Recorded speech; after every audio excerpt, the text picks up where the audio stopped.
하나님, 이 시간 말씀 듣는 시간입니다. 성령께서 말씀하여 주시고 하나님의 음성 듣는 귀한 시간 되게 하여 주시옵소서. 거룩하신 예수님의 이름으로 기도드립니다. 아멘. 네, 오늘 함께 보실 말씀 여러분 많이 친숙한 말씀입니다. 빌립보서 4장 6절 7절 말씀인데요, 말씀 짧으니까 우리 한 목소리로 봉독하겠습니다. 같이 볼게요. 아무것도 염려하지 말고 다만 모든 일에 기도와 간구로 너희 구할 것을 감사함으로 하나님께 아뢰라.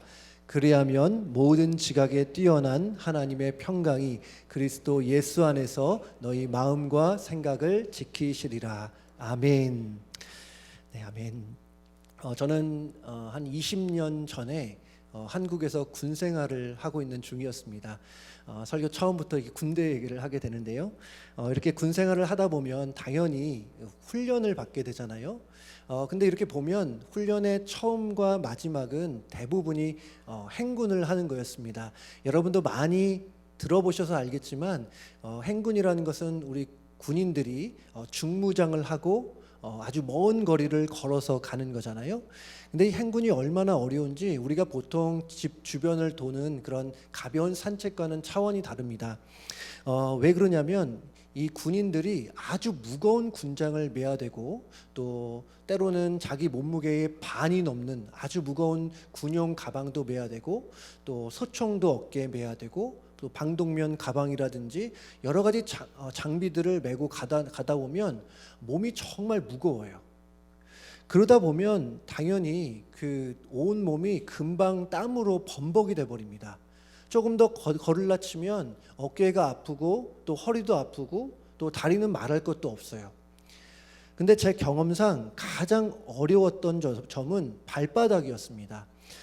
몸이 짐이 너무 많다 보니까 조금만 걸어도 발바닥에 금세 물집이 잡히는데요, 작게는 이 동전만한 크기의 물집도 생기기도 하고, 또 크게는 정말 발바닥 거의 전체를 덮는 그런 물집이 생기기도 해요. 그러다 보면 이렇게 한 발 한 발 걷는 것이 얼마나 큰 고통인지 모릅니다. 그리고 그렇게 행군을 하다가 더 이상 견딜 수 없는 시점이 되면 그 자리에서 주저앉아 버리는 경우도 있고, 또 끝까지 열심히 행군을 하려고 노력을 하더라도 의식을 잃고 쓰러져 버리는 경우도 종종 보았습니다. 근데 제가 그래서 행군을 할 때마다 느꼈던 것 중에 하나는, 이 무거운 군장만 없으면 내가 얼마나 좋을까. 이 군장만 없으면 정말 어디든 내가 갈 수 있을 거라고 그런 생각을 들 정도였어요. 근데 이렇게 인생의 길을 이렇게 걷다 보면 이 무거운 군장보다 더 무거운 것이 있다는 사실을 우리가 알게 됩니다. 여러분, 그것은 마음의 짐이에요. 염려의 짐이고, 또 두려움의 짐, 불안의 짐, 근심 걱정의 짐들을 이렇게 지고 가다 보면 정말 힘들다, 이런 말이 절로 나오게 됩니다. 사실 우리 모두는 어느 정도 염려의 짐을 다 갖고 있어요. 물론 정도의 차이는 있을 거예요. 상대적으로 우리 성도님들 중에 좀 가벼운 짐을 갖고 있는 분도 있겠지만, 또 어떤 분들은 정말 하루하루를 버티는 게 힘들 정도로 그렇게 무거운 짐을 갖고 있는 분도 있을 겁니다. 생각해 보면 염려를 하고 싶어서 하는 사람은 없지만 염려를 안 하는 사람도 없어요. 근데 어떤 분들은 그런 생각을 하시더라고요. 부자들은 염려가 없을 거라고, 경제적으로 좀 여유가 있고 세상에서 성공한 사람들은 우리와 같은 그런 걱정과 염려는 없을 거다, 그런 생각을 하기도 합니다. 여러분, 정말 그럴까요? 여러분, 만약 직접 가서 물어보면 아마도 조금은 모양은 다를 수 있지만 각자 다 나름의 무거운 짐, 염려의 짐들이 있어요. 우리 안에도 몸이 연약해서 힘들어하시는 분들이 있습니다. 그런 분들은 또 그런 생각을 하실 수 있어요. 내가 몸만 회복이 되면, 건강만 회복이 되면 아무 걱정 없이 잘 살 수 있을 거라고 생각을 합니다. 근데 이 자리에 계신 분들 중에 건강한 분들 많이 계시잖아요. 여러분, 건강하시면 아무런 걱정이 없으십니까? 그렇지 않잖아요. 그래서 상황과 환경은 다 다르지만 우리 모두는 각자의 짐, 염려의 짐을 갖고 있다고 할 수 있어요. 그래서 어떤 분은 염려에 대해서 이런 말씀을 하셨습니다. 이 세상에서 염려가 없는 곳은 단 한 곳뿐인데 그곳은 공동묘지다. 살아있는 사람은 걱정이 없는 사람은 없다는 것이죠. 마치 호흡이 있는 모든 사람에게 염려라는 것은 피할 수 없는 숙명처럼 느껴지기도 합니다. 근데 오늘 본문은 어떻게 시작을 하냐면 아무것도 염려하지 말라고 해요. 여러분, 아무것도 염려하지 말라는 것은 예외를 두는 것이 아니잖아요. 이 정도는 염려해도 돼, 이 부분은 염려해도 돼, 이런 게 아닙니다. 예외 없이 아무것도 염려하지 말라고 해요. 저도 교회를 섬기는 목사지만 때로는 성경 말씀을 읽다 보면 이게 정말 가능할까? 이게 진짜 현실 속에서 내 일상에서 순종 가능한 말씀인가? 이런 생각이 불현듯 들 때가 있어요. 이런 말씀도 사실 대표적인 말씀 중에 하나입니다. 아무것도 염려하지 말라. 여러분, 우리에게 얼마나 많은 염려거리들이 있습니까? 아마 염려 하나하나를 숫자로 셀 수 있다면 아마 수천 개, 수만 개는 좋게 될 거예요. 대표적으로 보면 우리 성도님들이 많이 염려하는 것 중에 하나는 자녀들에 대한 염려입니다. 자녀가 어느 정도 자라서 이제 학교를 보내면 이제 학교에서 애가 잘 적응할 수 있을까? 또 요즘 같으면 변이 바이러스가 있다는데 아직 백신도 맞지 않은 우리 자녀가 건강하게 안전하게 학교 생활 잘 할 수 있을까? 그런 염려가 들죠. 그리고 학교 생활을 아이가 잘하고 나중에 공부 잘해서 좋은 대학에 잘 들어갈 수 있을까? 혹시 뒤처지는 것은 아닌가? 대학에 들어가더라도 졸업하고 나서 요즘 경기가 어렵고 좋은 잡을 구하기 어렵다는데 좋은 잡을 구할 수 있을까? 우리 자녀가 나이가 많아요. 근데 이 아이가 정말 시집가고 장가갈 수 있을까? 이런 고민은 정말 끝이 없어요. 제가 그 신방을 가고 이제 어르신들을 만나다 보면 어르신들도 염려가 참 많아요. 저는 이렇게 말씀하시는 것도 들었어요. 내가 나중에 더 나이가 많아져서 치매가 걸려서 가족들 고생시키고 싶지 않다고, 치매 걸려서 우리 자녀들에게 정말 고생시키지 싶지 않다고 그런 기도 제목을 받기도 했습니다. 정말 염려에서는 누구도 예외가 없는 것 같아요. 이 자리에 선 저도 염려하지 말라는 그런 설교를 하는 저도 염려가 참 많이 있습니다. 지금 내일부터 총회가 시작되잖아요.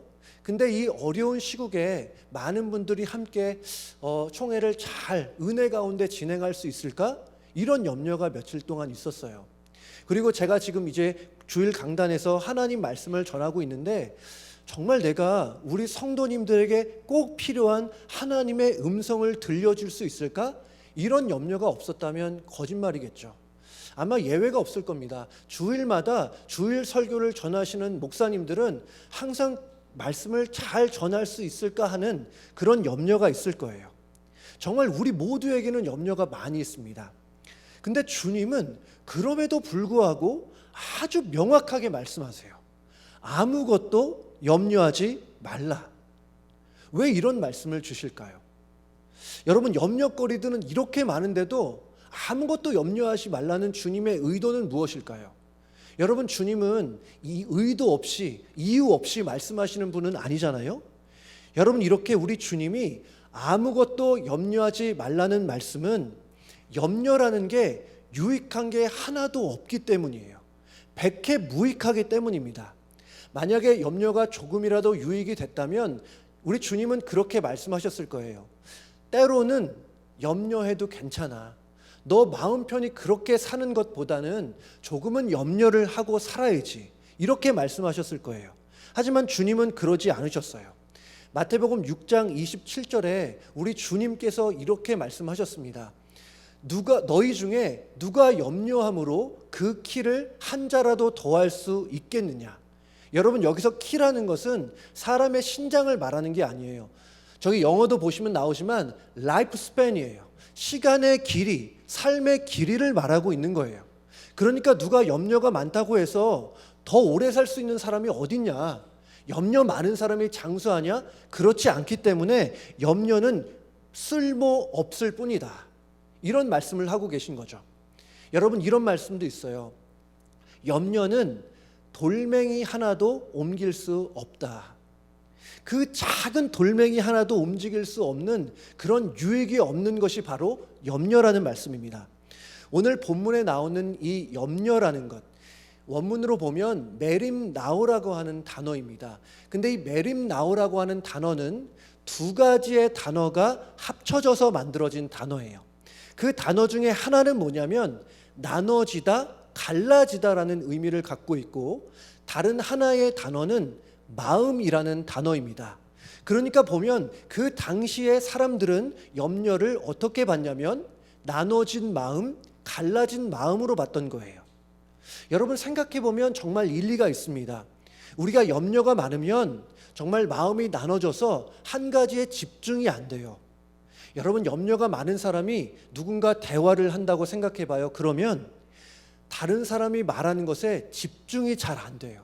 그러면서 방금 뭐라고 얘기했지? 이렇게 묻는 경우도 있어요.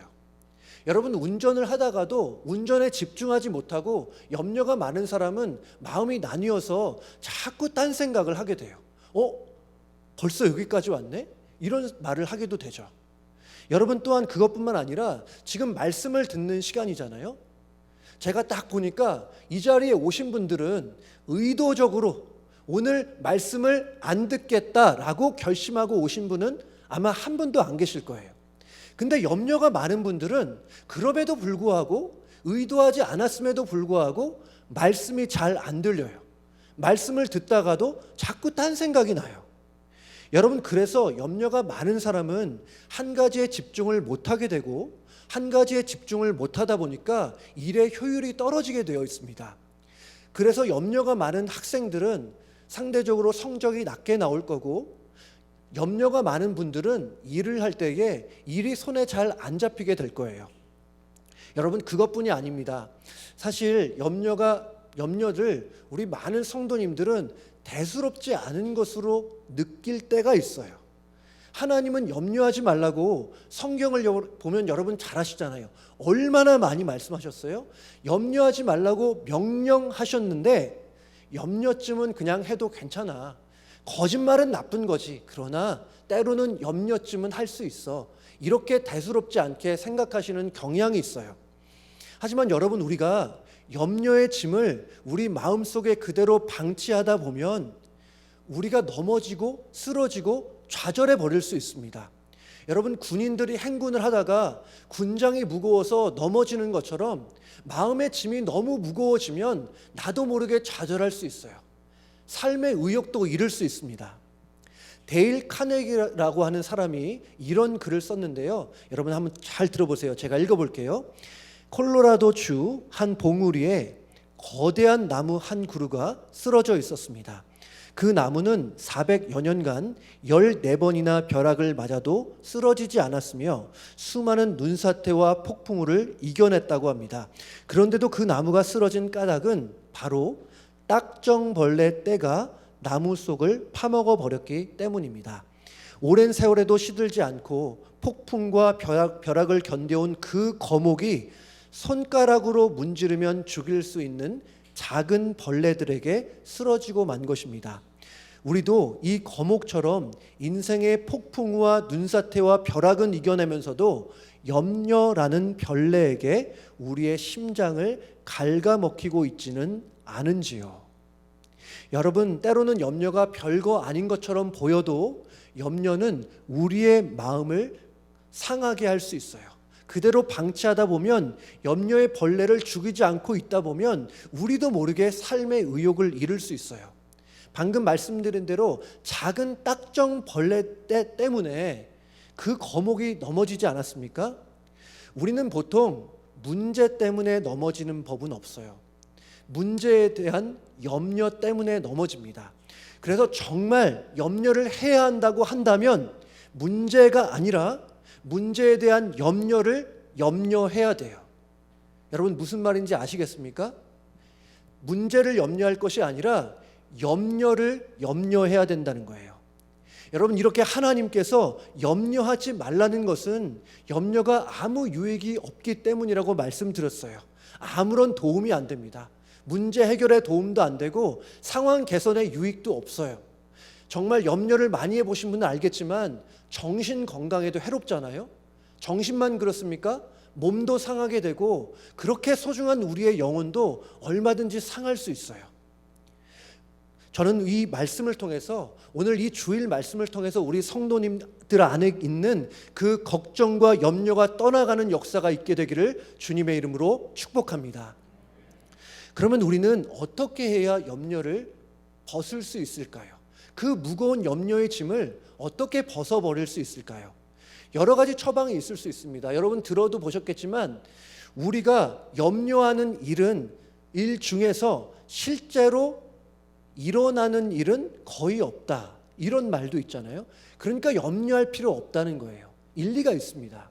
또 염려가 많이 들 때에 우리 주변에 있는 나를 정말 용기를 주고 힘을 주는 그 사람들한테 가면 그런 분들이 그런 말 할 수 있잖아요. 힘내라고, 걱정하지 마, 다 앞으로 잘 되라고, 이런 일 있는 거야. 여러분 그런 말을 듣다 보면 우리 안에 있는 염려가 사라질 수도 있어요. 좋은 방법입니다. 근데 오늘 본문에 우리 주님의 처방은 좀 달라요. 오늘 6절 말씀에 이렇게 말합니다. 우리 같이 읽어볼까요? 시작. 아무것도 염려하지 말고 다만 모든 일에 기도와 간구로 너희 구할 것을 감사함으로 하나님께 아뢰라. 하나님께 염려하지 말고 뭐라 그래요? 기도하라 그래요. 그러니까 염려의 짐을 기도로서 하나님께 다 맡기라는 의미입니다. 많은 짐들이 있는데 그 짐들을 하나님께 옮길 수 있는 하나의 좋은 방법이 있다면 그것은 기도라는 거예요. 여러분 우리 생각에는 염려하는 것과 또 염려를 가지고 하나님께 기도하는 것이 큰 차이가 안 나 보일 때가 있어요. 여러분 그렇지만 그 차이는 어마어마합니다. 염려만 하면 나 혼자 일하게 돼요. 여러분 아까 말씀드렸듯이 문제는 염려하는 나, 일하는 나도 마음이 나뉘어져서 일에 집중을 할 수가 없어요. 염려라는 짐 자체가 너무 무거워서 그거 하나 견디기가 버겁습니다. 하지만 우리가 기도할 때 염려할 거리들을 가지고 하나님 앞에 기도할 때에 하나님께서 일하신다는 거예요.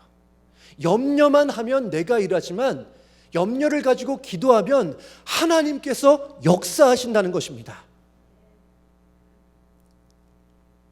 여러분 우리 성경을 보면 이러한 소중한 약속들이 얼마나 많은지 몰라요. 베드로전서 5장 7절에 이렇게 말씀하는데요. 우리 같이 볼까요? 너희 염려를 다 주께 맡기라. 이는 그가 너희를 돌보심이라. 여기서 중요한 것은 다 주님께 맡기라는 거예요. 이것저것 분류해서 이거는 내가 맡고 요거는 하나님께 드리겠다는 것이 아니라 내가 가진 모든 마음의 짐을 다 하나님께 맡기라. 그러면 하나님이 우리를 돌보시겠다는 소중한 약속이에요. 이어서 시편 55편 22절에 이렇게 말합니다. 제가 볼게요.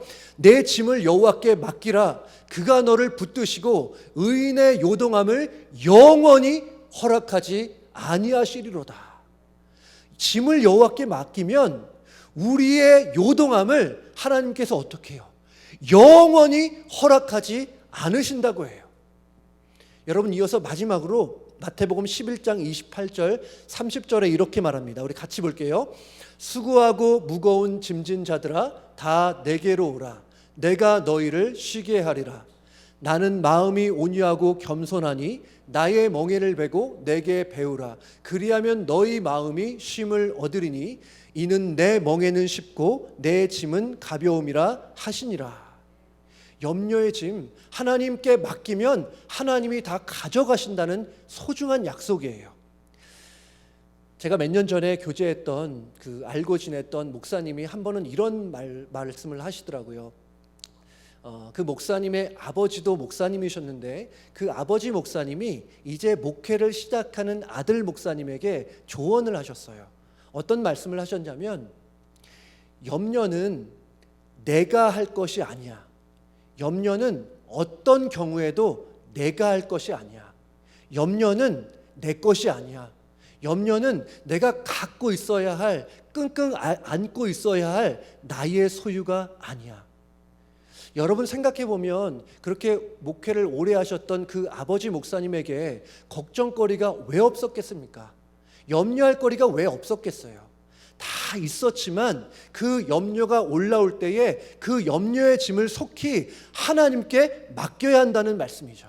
기도함으로 그 염려의 짐을 하나하나 하나님께 맡겨드리라, 그러한 조언이었어요. 여러분, 우리 마음속에 염려가 엄습해 올 때가 있는데 그때 우리가 가장 먼저 해야 할 일은 무엇이냐면 기도하는 일이에요. 염려가 마음속에 들어왔는데 그냥 방치해서는 안 됩니다.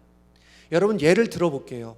여러분이 산에 가다가 잘못해서 독사가 여러분의 팔을 꽉 물었다고 생각해 보세요. 여러분, 그러면 여러분들 중에 여유 있게 정말 세워라 내워라 하면서 그렇게 길을 가실 분이 있습니까? 아마 그런 분은 없을 거예요. 독사에게 물렸으면 재빨리 헝겊을 찾아서 상처 부위를 묶어줘야죠. 그렇지 않습니까? 온 몸에 독이 퍼지지 않을 수 있도록 빨리 묶어야 돼요. 우리도 마찬가지예요. 염려의 독이 우리 안에 들어오는데 그냥 방치해서는 안 돼요. 어떻게 해서든지 처방을 해야 되는데 그 처방 중에 가장 필요한 것이 무엇이냐면 하나님께 기도하라는 거예요. 여러분, 요즘 혹시 여러분들 중에 기도가 중단되신 분들이 있습니까? 팬데믹을 지나면서 기도의 시간이 점점 줄어드신 분은 없습니까? 기도 생활이 메말라 갔어요. 여러분, 혹시 그런 분들이 계시다면 다시 한번 기도의 자리로 나아가시기 바라요. 기도를 회복하시기 바랍니다. 정말 하나님을 부르짖으면서 여러분의 골방에 들어가서 하나님을 찾으시기 바라요. 그래야 우리의 마음의 짐을 하나님께 맡길 수 있기 때문이에요. 근데 여기서 중요한 것이 하나 있습니다. 정말 중요한 것 중에 하나는 기도하는 사람의 마음가짐이에요. 오늘 6절 말씀 다시 보면 어떻게 말합니까? 다만 모든 일에 기도와 간구로 너희 구할 것을 감사함으로, 어떻게 해요? 감사함으로 하나님께 아뢰라. 여러분, 많은 성도님들이 하나님께 염려의 짐을 맡긴다고 말씀은 하세요. 그런데 실제로 기도를 하면서도 염려의 짐을 내가 끌어안는 경우가 있습니다. 염려의 짐을 놓지 않는 거예요. 무슨 일이라도 날 것처럼.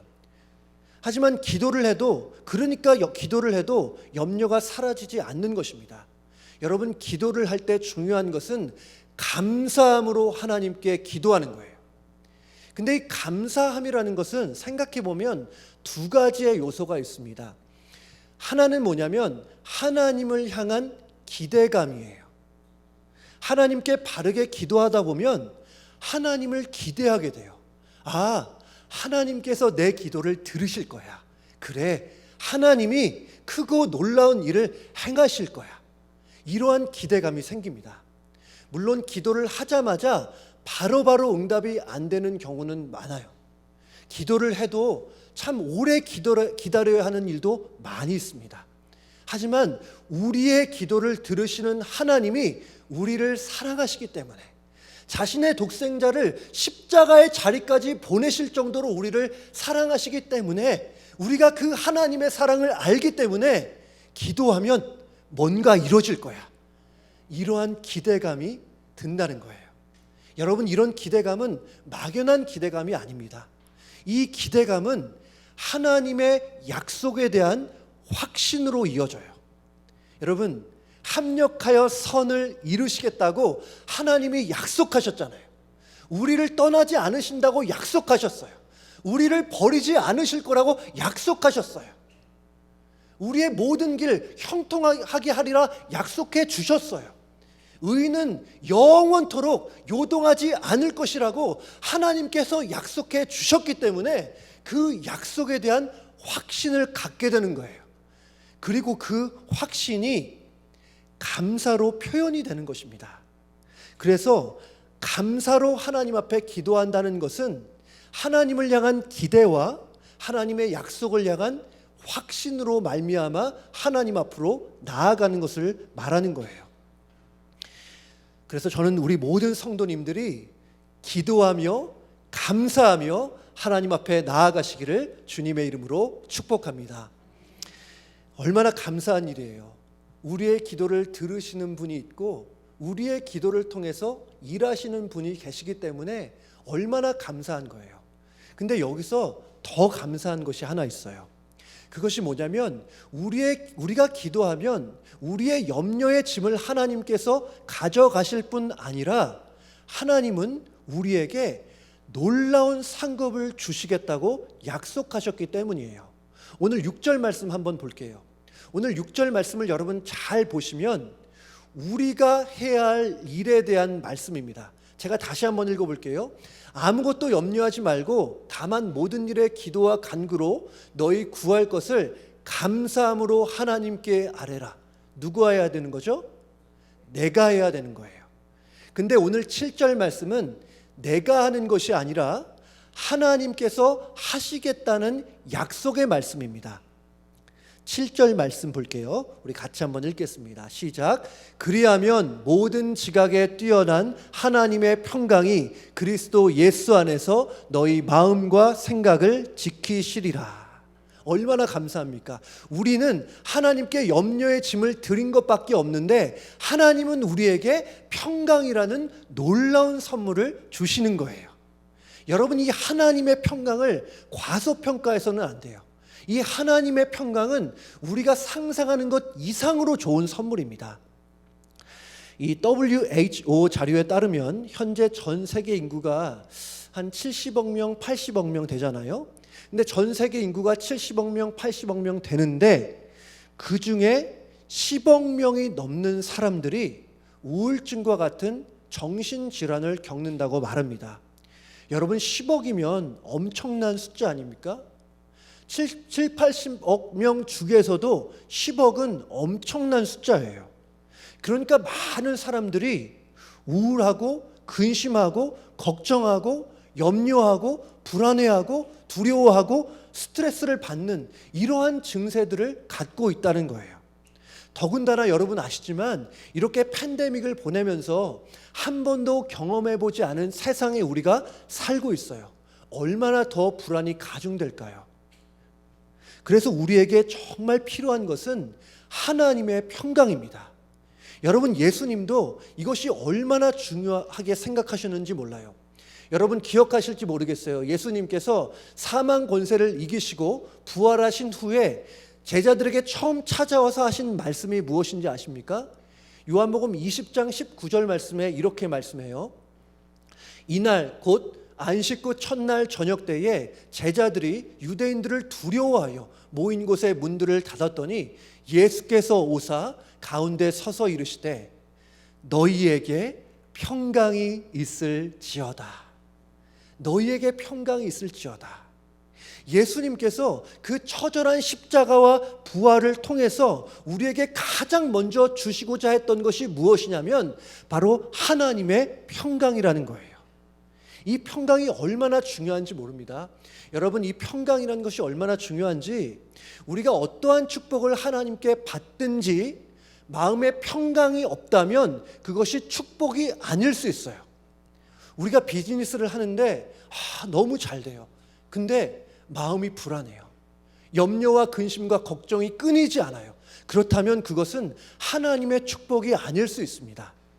여러분 살면서 막 순탄해 보여요.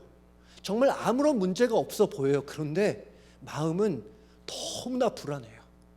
잠을 이루기 힘들어요. 그러면 그것을 하나님의 축복이라고 말할 수 있을까요? 여러분, 팬데믹을 지나면서 참 회복되어야 될 것이 많아요. 개인적으로 우리가 회복되어야 되고 또 우리의 가정이 회복되어야 되고 또 우리의 교회 공동체가 회복이 되어야 돼요. 근데 하나님께서는 이러한 회복의 은혜를 주시기 전에 먼저 주시는 것이 있는데 그것이 바로 평강이라는 것입니다. 우리의 마음에 하나님의 평강을 주시는 거예요.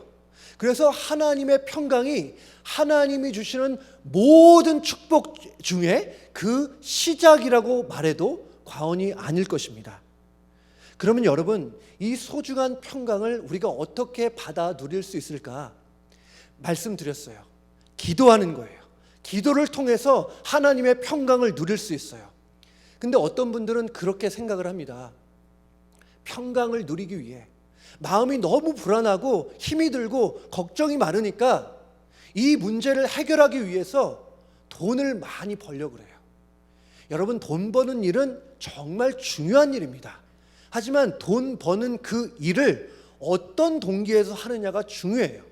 여러분, 돈을 통해서 평강을 얻겠다고 하는 것은 착각이에요.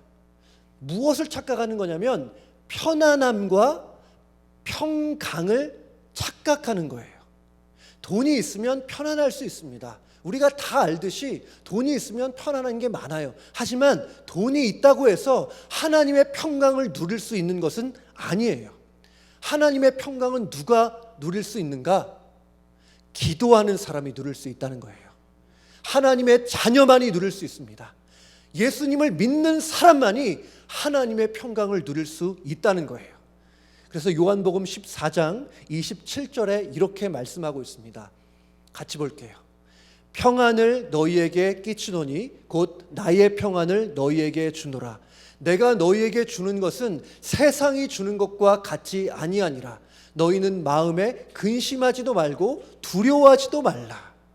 하나님의 평강은 하나님의 자녀들에게만 준 놀라운 특권이라는 거예요. 여러분, 그 특권을 우리가 이 땅 살면서도 누려야 되지 않겠습니까? 많은 성도님들이 이러한 놀라운 약속을 받았음에도 불구하고 기도하지 않아서 그 평강을 누리지 못할 때가 얼마나 많은지 몰라요. 근데 여러분, 이 7절 말씀을 보면, 우리 빌립보서 4장 7절 말씀을 보면 하나님의 평강을 어떻게 표현하고 있습니까? 모든 지각에 뛰어난 하나님의 평강이라고 해요. 여러분, 저는 어렸을 때 이 지각이라는 단어가 참 어렵게 다가왔어요. 물론 어린 마음에도 뭐 학교에 늦고 또 회사에 늦는 그런 지각이라고 이해는 안 했습니다. 하지만 이 지각이라는 게 뭔가 생각을 했었는데, 여러분, 이 지각이라는 것은 영어로 보면 저기 나오지만 understanding이에요. understanding. 그러니까 내 이해와 내 이성과 상식과 상상을 뛰어넘는 하나님의 평강을 주시는 거예요. 제가 현대인의 성경을 한번 찾아보니까요, 정말 와닿게 번역을 해놨어요. 제가 읽어볼게요. 그러면 도저히 상상도 할 수 없는 하나님의 놀라운 평안이 그리스도 예수 안에서 너희 마음과 생각을 지켜 주실 것입니다. 얼마나 놀라운 평강인지 도저히 상상도 할 수 없는 하나님의 평강이라는 거예요. 여러분, 근데 여기서 놀라운 사실이 하나 있어요. 그것은 도저히 상상도 할 수 없는 하나님의 놀라운 평안을 말하는 사람이 누구냐? 바울이라는 거예요. 여러분, 이 빌립보서는 바울이라는 사람이 빌립보 교회에 쓴 편지인데, 이 빌립보서를 옥중서신이라고 불러요. 왜 옥중서신이라 부르면 이 바울이라는 사람이 감옥 안에서 썼기 때문에 옥중서신이라고 해요. 그러니까 바울은 지금 어디 있습니까? 감옥에 있어요. 감옥은 자유가 없는 곳이에요. 그야말로 최악의 장소예요. 여러분, 우리가 이 세상에 살면서 가장 가고 싶지 않은 곳이 있다면 대부분 감옥이라고 말하지 않겠습니까? 감옥만큼 사람을 절망하게 하고 또 고통스럽게 하고 염려스럽게 하는 곳이 또 어디 있겠어요? 그래서 감옥은 보통 평강을 논할 자리는 아니에요. 오히려 슬픔이나 불안이나 낙심이나 절망이나 스트레스 같은 것들을 논할 곳이죠. 그런데 지금 이 감옥에 있는 바울이 모든 지각에 뛰어난 하나님의 평강을 말하고 있어요. 어떻게 이해하면 좋을까요? 여러분, 우리는 보통 고난이 오고 시련과 역경이 찾아오면 평강은 자동적으로 사라진다고 생각을 해요. 그것이 대다수 세상 사람들의 생각입니다. 상식이에요. 우리의 상황과 환경에 따라서 평강이라는 것은 올 수도 있고 떠나갈 수도 있다. 이것이 세상 사람들의 수준입니다. 하지만 하나님의 평강은 우리의 understanding, 우리의 상상과 상식을 넘어서는 평강이에요. 고난이 와도 고난 중에도 누릴 수 있는, 누구도 빼앗을 수 없는 하나님의 절대 평강이라는 거죠. 여러분, 우리 주님께서 우리에게 너 이 땅 살면서 문제 없을 거야, 너 이 땅 살면서 아무런 고난이 없을 거야, 이렇게 약속하시지 않았어요. 예수님을 잘 믿고 예배마다 빠지지 않고 잘 나오면 이제는 고난 면제, 염려거리, 문제거리 이제는 없을 거라 그렇게 약속하시지 않았어요. 하지만 어떻게 보면 우리 그리스도인들은 영적으로 살아났기 때문에 영적인 전투를 해야 돼요. 마귀를 대적해야 되고 믿음의 싸움을 싸워나가야 됩니다. 그래서 어떤 면에서 우리는 세상 사람들보다 더 많은 고난을 당할 수 있어요. 아니, 하나님의 말씀을 보면 믿음을 통해서 더 많은 고난을 받는다, 이렇게 말씀하고 있어요. 하지만 하나님의 평강은 그 시련과 역경 속에서도 누구도 어떠한 상황도 빼앗을 수 없는 평강이라는 거예요. 그러니까 바울이 그 처참한 감옥 속에서도 평강을 논하고 있죠. 여러분, 예수님이 십자가 가는 그 걸음에서 평강 주시겠다고 말씀하셨잖아요. 십자가가 얼마 남지 않았는데 어떻게 평강을 주시겠다고 말씀할 수 있겠어요? 여러분, 하나님이 주시는 평강은 그 누구도 그 무엇도 빼앗을 수 없는 모든 지각에 뛰어난 하나님의 평강인 줄로 믿습니다. 이번에 팬데믹을 지나면서 처음에 우리 교회를 클로즈 했었잖아요. 근데 우리 특권인지 모르겠어요. 교역자들은 그래도 교회를 나올 수 있었잖아요. 근데 저는 그 교회에 있으면서 저 자리, 저기 끝자리에서 한 번씩 기도를 했었어요. 근데 한참은 기도를 했었죠. 참 마음이 답답했습니다. 이렇게 넓은 예배당이 있는데 성도님들은 누구도 보이지 않고 너무나 답답했어요. 이 교회당을 닫아야 되나? 너무나 답답했습니다. 그리고 개인적으로 저도 염려와 고민이 있었어요. 그러면서 한참을 기도하고 있는데, 저 자리에 앉아서 기도하고 있는데 마치 우리 주님이 제가 앉은 바로 오른쪽 자리에 앉아 계신 것처럼 느껴졌어요.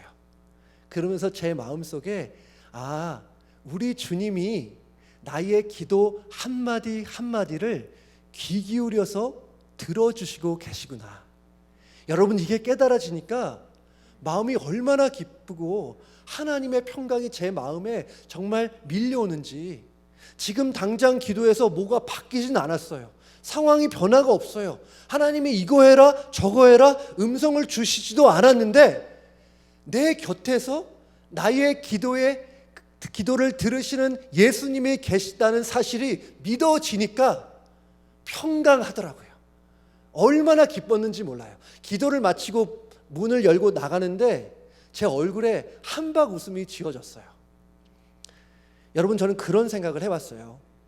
지금 이 시간에도 아마 전 세계적으로 보면 수백만의 교회들이 예배하고 있을 거예요.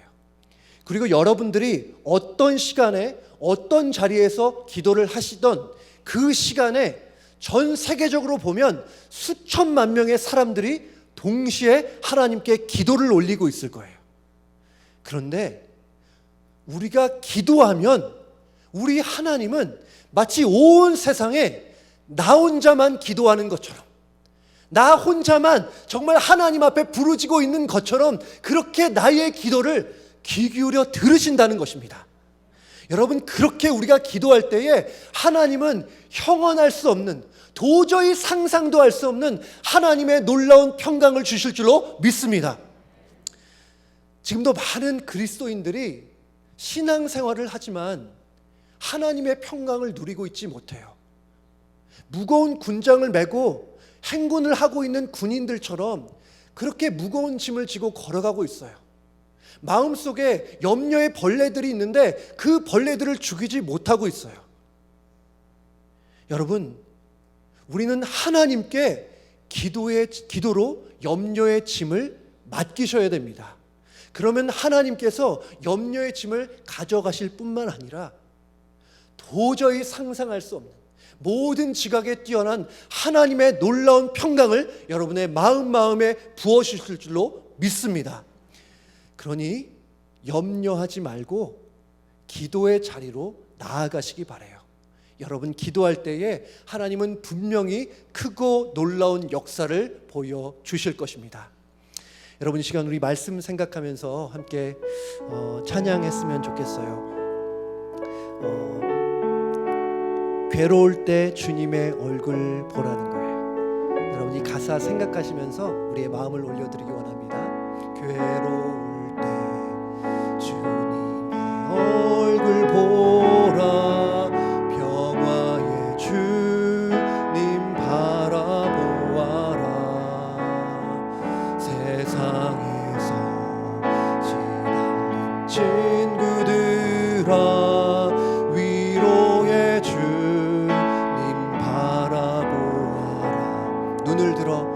눈을 들어 주를 보라. 내 모든 염려 주께 맡겨라. 슬플 때에 주님의 얼굴 보라, 평화의 주님.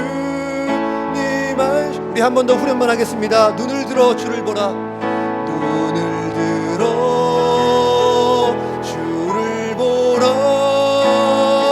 내 모든 염려 주께 맡겨라. 슬플 때에 주님의 얼굴 보라, 평화의 주님 안식 주리라. 여러분 하나님 제 염려의 짐을 주님께 맡겨드리겠습니다. 이러한 기도를 얼마나 기뻐하시는지 몰라요. 하나님 이 시간 이제 염려의 짐, 근심의 짐, 불안의 짐을 하나님께 맡겨드리기 원합니다. 죽어가던 우리의 기도의 삶을 회복시켜 주시옵소서. 이 불안의 시대에, 이 걱정 많은 시대에 우리에게 하늘의 놀라운 평강을 허락하여 주시옵소서. 우리 함께 기도하기를 원합니다. 기도하겠습니다. 하나님 아버지, 정말 수많은 염려와 걱정과 염려와 불안 속에 살고 있는 하나님, 우리 하나님의 사랑하는 자녀들 불쌍히 여겨주셔서 하나님 이 땅 살면서 하나님의 놀라운 평강을 경험하며 상황과 고난과 어려움을 뛰어넘는 그 누구도 그 무엇도 빼앗아갈 수 없는 하나님의 평강을 경험하며 살아가는 우리 될 수 있도록 하나님 은혜를 베풀어 주시기 원합니다. 하나님 마음속에 그런 고통으로 정말 마음의 무거운 짐으로 인해서 하루하루 버텨가고 있는 우리 성도님들이 있다면 하나님 정말 기도함으로 하나님께 그 모든 짐을 맡겨드리게 하여 주시옵소서. 하나님을 기대하며 하나님의 약속을 꼭 붙들며 감사의 마음으로 하나님 앞에 나아갈 때에 기도를 통해 놀랍게 일하실, 우리의 기도를 통해 새로운 역사를 보여주실 하나님을 경험하는 우리 귀한 성도들 될 수 있도록 하나님 은혜를 베풀어 주시기 원합니다. 하나님 그렇게 응답하여 주시옵소서. 다시 한번 그러한 하나님을 생생하게 경험하며 살아가는 우리 성도 될 수 있도록 하나님 도와주시옵소서. 이 시간 다 같이 자리에서 일어나셔서 다시 한번 우리 찬양하기 원합니다. 괴로울 때 주님의 얼굴 보라. 괴로울 때 주님의 얼굴 보라. 평화의 주님 바라보아라. 세상에서 시달린 친구들아, 위로의 주님 바라보아라.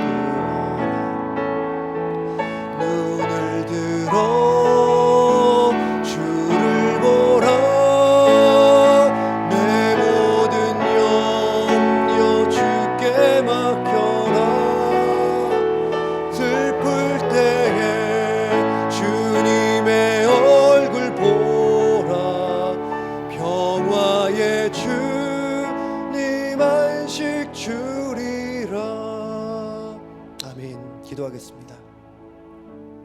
하나님, 이 시간 주신 말씀처럼 아무것도 염려하지 않고 살기로 결단하겠습니다.